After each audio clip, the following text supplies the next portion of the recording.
fungsi inverse atau fungsi balikan. Sebelum kita menuju ke fungsi inverse ya, ada baiknya apa itu fungsi. Ini pengertian fungsi ya. Fungsi di sini itu adalah ya, misalnya dari dua himpunan A dan B, fungsi dari himpunan A dan B begitu. Ini simulasi saja begitu ya, ini.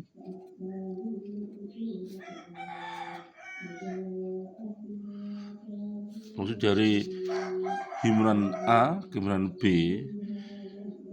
adalah suatu relasi di sini, suatu relasi sedemikian sehingga setiap anggota himpunan A dipasangkan dengan tepat satu anggota himpunan B. Jadi dari himpunan A di sini ya, setiap himpunan A ini tepat satu saja kepada himpunan B. Itu nanti yang disebut sebagai fungsi. Kalau tidak itu nanti tidak gitu. Dan sifat-sifat dari fungsi ini sendiri ya, ada beberapa ya, kita sebutkan masing-masing ya, sifat-sifat ya, fungsi. Ini sifat-sifat atau model-modelnya begitu, model-modelnya ya. Ini yang pertama itu fungsi surjektif. Fungsi surjektif ya. Atau fungsi pada, kadang disebut sebagai fungsi pada. Fungsi pada atau kadang disebut fungsi onto. Begitu. Nah, sebagai simulasinya saja, misalkan ya, sebagai simulasi saja ini himpunan A, ini himpunan B, ya, kita relasikan seperti ini, tapi bentuknya seperti ini. Misalkan ya, ini 1, ini 2, ini 3, katakanlah demikian. Demikian. Ini menunjukkan setiap elemennya kita pasangkan begitu. Ini 4, 5, katakanlah juga demikian. Jadi pada himpunan B sebagai kodomain nanti kok memiliki pasangan dari himpunan A yang domain maksudnya, nah itu namanya nanti disebut sebagai fungsi surjektif. Jadi di sini tidak ada yang tersisa, semuanya memiliki pasangan. Ini adalah fungsi surjektif. Yang kedua itu adalah fungsi into. Fungsi into di sini ya kadang disebut sebagai fungsi ke dalam ya. Fungsi ke dalam begitu. Nah, fungsi di sini ya mirip dengan fungsi pada surjektif, tapi bedanya kalau kita simulasikan seperti ini, misalkan ini himpunan A, ini himpunan B, kita relasikan seperti ini kan 1, 2, 3 ini hanya simulasi saja. Ini 4, 5, 6 ya. Pada himpunan B ada sebuah anggota yang tidak memiliki pasangan pada himpunan A, namanya fungsi into begitu. Nah, kalau memiliki pasangan namanya itu adalah surjektif begitu. Nah, syaratnya ya seperti ini, tidak harus satu-satu tidak. Nah, kalau satu-satu nanti sendiri ada namanya sendiri nanti. Model tipe seperti ini namanya surjektif. Model seperti ini namanya, kalau ada yang sisa seperti ini namanya itu adalah asal tidak satu-satu namanya fungsi into. Yang ketiga itu adalah fungsi injektif atau fungsi satu-satu. Fungsi injektif ya. Bahasanya nanti di sini fungsi injektif itu adalah apabila setiap himpunan A maksudnya ya, ini himpunan B kita relasikan seperti ini. Apabila setiap anggota dari himpunan A mempunyai pasangan tepat satu saja pada anggota himpunan B, tepat satu saja. Apabila ya bahasanya setiap anggota ya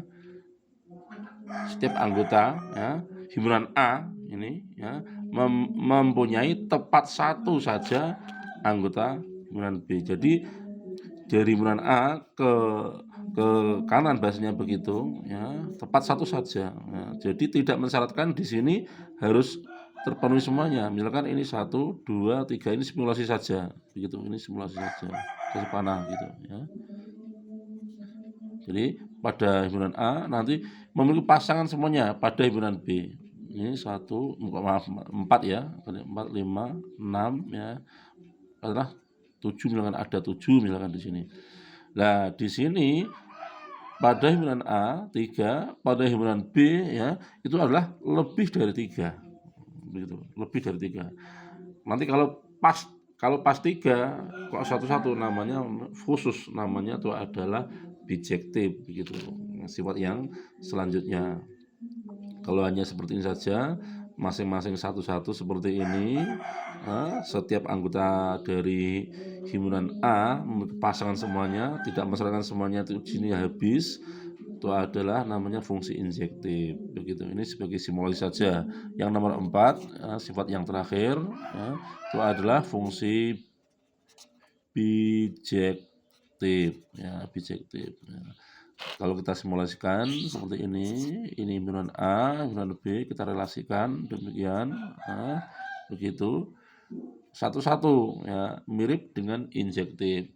Tapi fungsi bijektif di sini yaitu apa? Fungsi F ya adalah fungsi surjektif dan juga fungsi injektif. Saya ulangi, fungsi F di sini adalah jika dan hanya jika ini fungsi ini surjektif dan juga fungsi injektif. Ya, begitu. Surjektif maksudnya di sini digunakan semuanya, ya, digunakan semuanya tanpa sisa. Kemudian injektifnya masing-masing satu-satu. Makanya banyaknya dari anggota himpunan A sebagai domain sama dengan banyak anggota pada himpunan B sebagai kodomain. Kalau ini misalkan sebagai simulasi 1, 2, 3 begitu. Ini 4, 5, 6 juga banyaknya anggota dari himpunan B kodomain juga sama 3 begitu, dan masing-masing adalah satu-satu tanpa sisa seperti ini, namanya fungsi bijektif, yaitu fungsi yang jika dan jika injektif dan juga sekaligus surjektif, atau surjektif juga sekaligus injektif, namanya fungsi bijektif gitu. Kembali kepada bahasan kita, yaitu adalah fungsi inverse. Dari keempat sifat ini yang memiliki balikan atau yang memiliki inverse hanya fungsi bijektif, yaitu dari dibalik ya, dari himpunan B kepada himpunan A itu adalah memiliki balikan, maksudnya juga berupa fungsi juga. Kita cek pada injektif dia bukan ya, dia bukan karena ini sebagai simulasi yang ada di sini ya, ini bukan karena kembali ke sana itu adalah ada anggota dari himpunan B yang tidak memiliki pasangan di sini. Tuh. Kemudian pada fungsi into sama ada anggota dari himpunan B yang tidak memiliki pasangan pada himpunan A, bahkan di sini malah 2 ya. Ini udah bukan fungsi, ditambah ini tambah juga bukan fungsi. Ini bukan fungsi tapi ini hanya relasi. Karena apa? Pada himpunan B memiliki pasangan, ada anggota himpunan B yang memiliki pasangan lebih dari satu. Padahal syarat fungsi hanya satu saja dari posisi domain. Kalau ini dibalik, itu dari anggota himpunan B ada yang memiliki 2 pasangan pada himpunan A. kalau dibalik, sehingga dia bukan fungsi tapi hanya relasi. Ini pada yang surjektif ya. Jadi yang dari keempat sifat ini yang memiliki balikan hanya fungsi bijektif saja. Oke, sekian, terima kasih. Kurang lebihnya mohon maaf. Semoga bermanfaat.